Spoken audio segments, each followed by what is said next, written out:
welcome back to my channel. Today I'm going to be participating in the Basically Readathon hosted by Brit over at Basically Brit. It's been a while since I've uploaded, but I really wanted to do this reading vlog because it's been a while since I've participated in any readathon. I've just, one thing is either it's too long and like carries on for like a month, which I don't have the time to do, or it always falls on a day when I'm really busy. But this weekend I have nothing going on. I made sure that I have nothing going on so I can sit and read for 24 hours. Now the best thing about her readathon is she made it from 12 p.m. to 12 p.m. Sunday, which is, I think, is great, so that you get to read a lot and you don't have to stay up so late. You can follow your own time zone, or you can follow her time zone, which is Amsterdam time. I think I'm gonna do that because Amsterdam is only 3.5 behind, so I can start at 3:30 my time and then carry it over to tomorrow 3:30. So that's what I'm gonna do. Now as for what I'm reading, the challenge is to read a book that's been on your shelf forever. And for that I'm gonna pick Pretty Girls by Karen Slaughter. I got this from the International Book Fair in 2017. There you go. I'm gonna read this.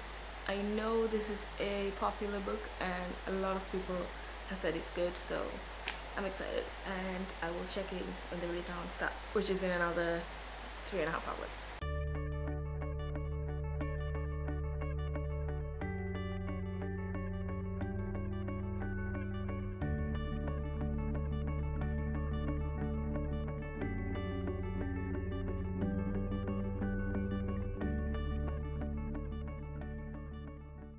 The time is 11:37 p.m.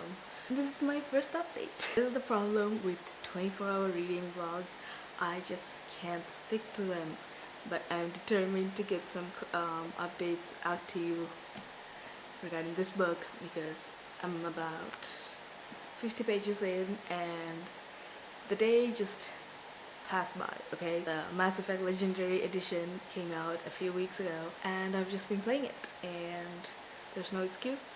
That is it. The thing is, right, I wanted to read all day today because I haven't been able to read anything for like the past few weeks.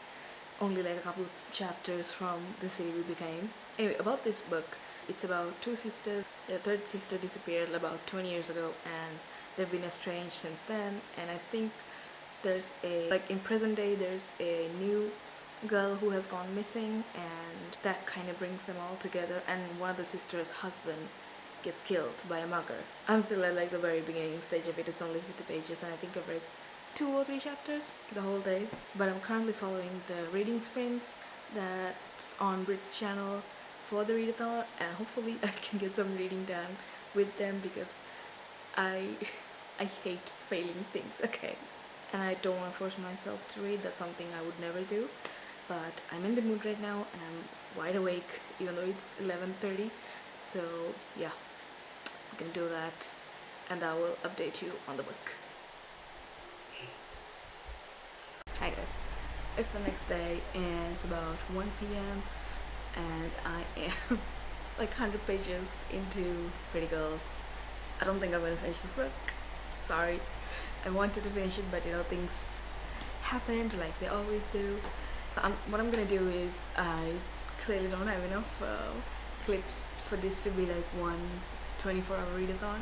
So what I'm gonna do is I'm gonna continue this vlog on to next week, and I will keep you updated with this book as well as City We Became by N.K. Jemisin, which is the one I was reading before. But regarding this book, it's good.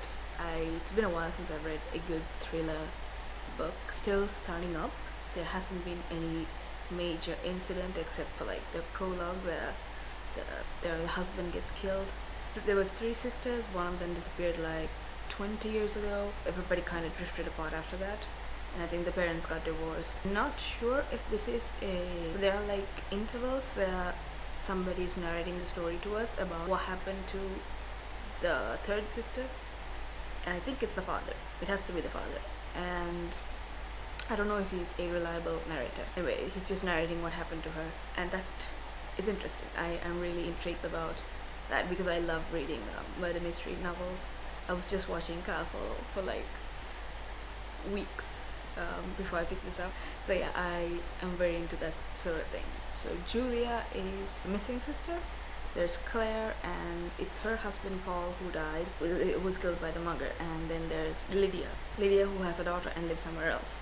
And Lydia comes to Paul's grave, and I think that I'm at the part where the sisters meet for the first time after so many years. Like I said, there's not a lot going on right now, but I will keep you updated. Hi guys, the time is 10:50. So it's the first of the month. Hopefully I can finish this book. I'm sort of unofficially done with my job. I will be officially leaving at the end of this month, but my workload has significantly reduced because of it. So I have a lot more time to read now, so hopefully I can finish this. And I did get quite a bit way today and yesterday, so I can finally give you like a proper update of this book. So when last I updated, the sisters were about to meet, and they met in the most craziest way because Lydia comes to Paul's grave to piss on it because for some reason she hates it so much so that she wants to piss on the grave. And as she's about to do it, she's like all knelt down, lifts her gown up, and then she sees shoes. And then Claire shows up. So like that's basically how they meet. I don't think she doesn't piss on it. Does she? No, she doesn't piss on it. I think she blows her nose or something. Anyway, after that, like you can definitely tell that there's a rift between them, and rightly so because Lydia tells Claire this happened years ago, and she tells her that Paul tried to rape her, and instead of defending her, Claire's reaction was that you get the hell out of my house because you're accusing my husband of raping you. So that's how they kind of fell apart. And then there was like the disappearance of their older sister. Now by this time, like Claire has discovered that her husband is into snuff porn, which is like the worst kind. It's so brutal, and like her writing is very graphic and very vivid. So I would insist that you read the trigger warnings because it's not pretty, and it's just ugh. It just fucked my brain. But yeah, he's into that sort of shit, and which makes her wonder whether her sister was actually telling the truth all these years. So that's kind of where I am now, and she's just discovering all these secrets that her husband kept from her. I do like this book, right? I really do like it, but the problem with thrillers is that there's so much shit going on in one family. Like they have so much trauma, right? Like their father killed himself, and then Lydia was married to this heroin addict who overdosed, and then they had a child together. So like he died, and now Paul's dead. They have a disappearing sister. So like all these things are happening to one family, which is it's a little weird. Like that's the problem with thrillers I have, because you kind of like shoving it down our throats that there's so much trauma these people are experiencing, right?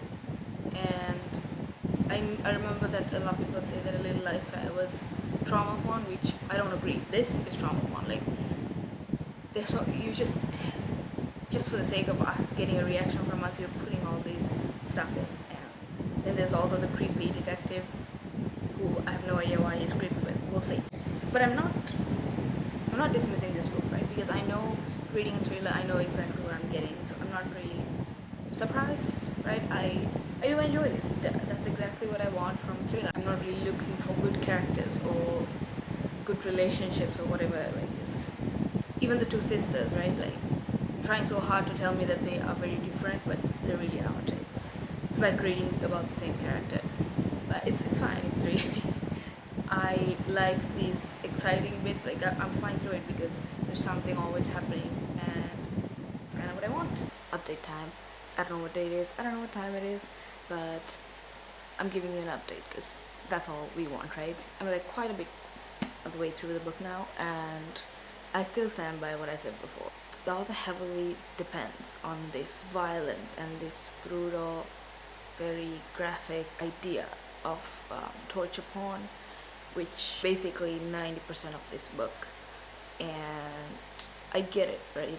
That makes it a page turner. You want to know what happens, and the way it's written is that you have all the answers, right? And you know where it's going. But then when you get there, it's still intense because of how it's written and because of all the rape and the torture and just how visceral it is. So I'm reading it, but I'm not really into it because I'm like, okay, I get it. It's a thriller, right? But I don't understand the hype around this because when you take out all this torture and everything else, right? I wonder if there's an actual story and whether there's a plot, because every few pages there's something that will turn the page, something about trauma or this graphic. The SD card was full, so I had to copy the files and now I'll start again. Yeah, about the plot, right? So once you take out all these graphic scenes, I wonder if there's a plot at all.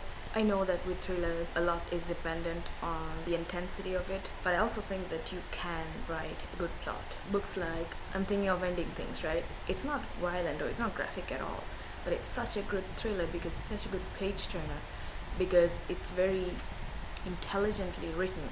You just want to keep reading it. That's what I'm saying. Like, there are books that you can write without having to be this graphic, solely for the purpose of making a reader want to keep reading, right? I feel like that's a very lazy way of writing.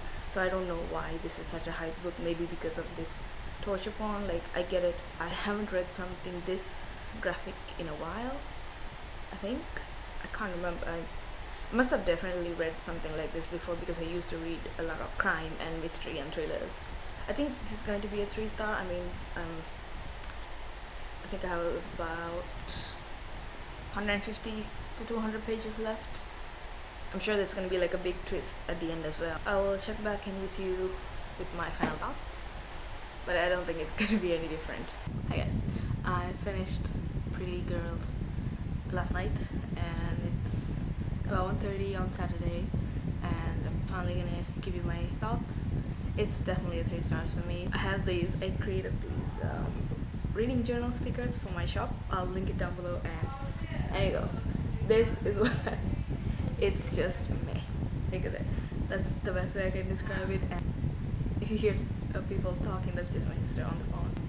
Towards the end, there's a scene with this murderer who turns out to be the husband, right? Apparently he never died, and then there's a whole weird plan to save him. Like, he faked the whole thing, the cops were involved, and it just took such a weird turn and I didn't like any of it. And then anyways, there was a scene when Paul is Claire's husband, right? Paul kidnaps Lydia again, and there's a scene that really disturbed me because I'm sure you know what I'm talking about. Like, while he holds her captive, he does something to her, and that I felt like completely unnecessary.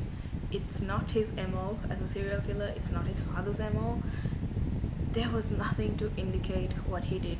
It didn't make sense to have it there, except to gross you out and just keep you reading, because I don't like that stuff, right? I don't like when you just put random shit there just to get a reaction out of the reader.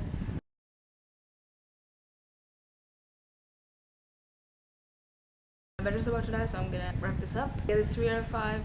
If you want to read a page-turning, very generic thriller, I would suggest you read this, but I'm pretty sure there are better books out there. Karen Slaughter is the thriller writer to your Michael Connelly's crime novels, right?